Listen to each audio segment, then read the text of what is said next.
Sri Lanka has declared a state of public emergency. An emergency of this extent is needed when a country is facing a medical disaster, bioterrorist attack, responding to a calamity or a catastrophic event. But in Sri Lanka, the reason is different. It is this: public anger.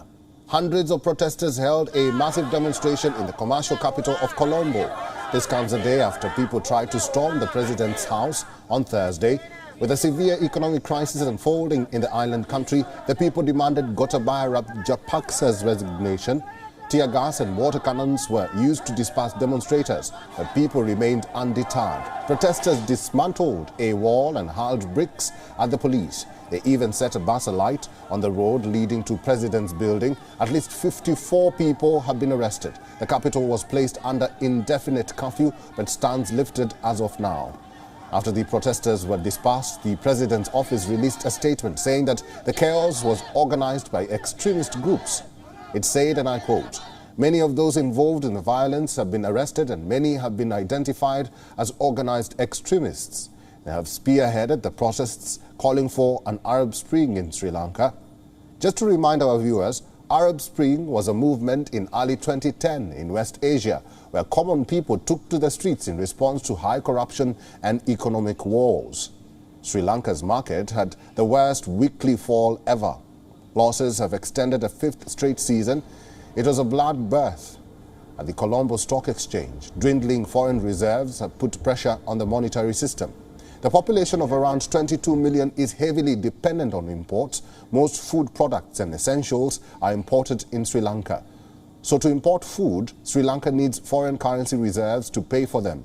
Currently, the foreign reserves are depleting at an alarming rate. In the last 2 years, foreign reserves have fallen by 70%. Due to India's neighborhood first policy, New Delhi provided Sri Lanka a $2.4 billion package of financial assistance. The island country houses about 3 million Tamils. So the Indian government is mulling over proving humanitarian aid to Sri Lankan Tamils. This is also important for India because many distressed Sri Lankans are coming to the nearest Indian state of Tamil Nadu. This comes ahead of IMF talks in Washington, which are scheduled in April. Until now, the Gotabaya government has resisted reaching out to the IMF.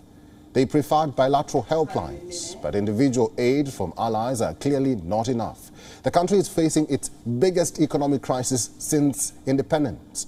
After months of economic hardship, the crisis has gone from bad to worse.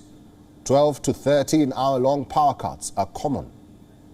Fuel is too expensive, and ration lines are getting longer. So how did things get so bad? It is a combination of many factors. Historically, Lankan governments have been weak at fiscal management. President Gotabaya was more of the same. His tax cuts were ill-timed. So was his obsession with making Sri Lanka's agriculture 100% organic. The final nail in the coffin was the COVID-19 pandemic. Sri Lanka's tourism sector is its main source of earning. It accounts for over 10% of the nation's GDP. And like most countries, the pandemic was harsh on Sri Lanka's tourism sector.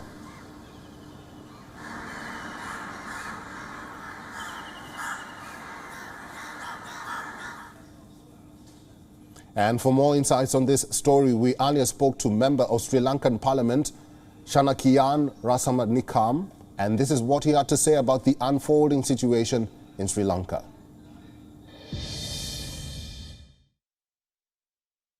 In fact, this has been the same rhetoric that the government has relied on. Extremism, terrorism, religion, hatred, these sort of rhetorics have been used to coming to power and to stay in power in the past. But I feel it's so disheartening and it's heartbreaking to see the scenes in Sri Lanka where thousands of people, irrespective of race, language, religion, are on the streets protesting, demanding for the most basic commodities. So we predicted that this situation would occur maybe a year and a half ago when the Sri Lankan government refused to restructure its debt and kept on using our foreign reserves to meet repayments for loans. We warned the government that this situation would happen, and last night scenes turned violent and turned ugly. But however, we warned the government that people are going to resort to these sort of methods when their voices aren't heard, because people have been on the streets since the government came into power for various reasons. It could be for Muslims on the streets demanding that their last rites be allowed, where the Muslims were cremated, therefore bodies were forcibly cremated during the COVID pandemic. So from there onwards, for economic crisis, for salary increases, and now for power, fuel, I mean, people are paying for it. So even when people pay for it, if they're not able to access it, naturally people are going to get upset. So we warned that the government, that the people would turn against the government in such a manner, and that the government should be ready to take appropriate action. But however, it has fallen on deaf ears, and now we see the results. And I don't think that there was any extremist group behind this. And I think the president's media office had issued a statement saying extremist group, and then cabinet ministers later then clarified, saying that that is not what they meant. But however, the interesting part was that these people were going to be charged.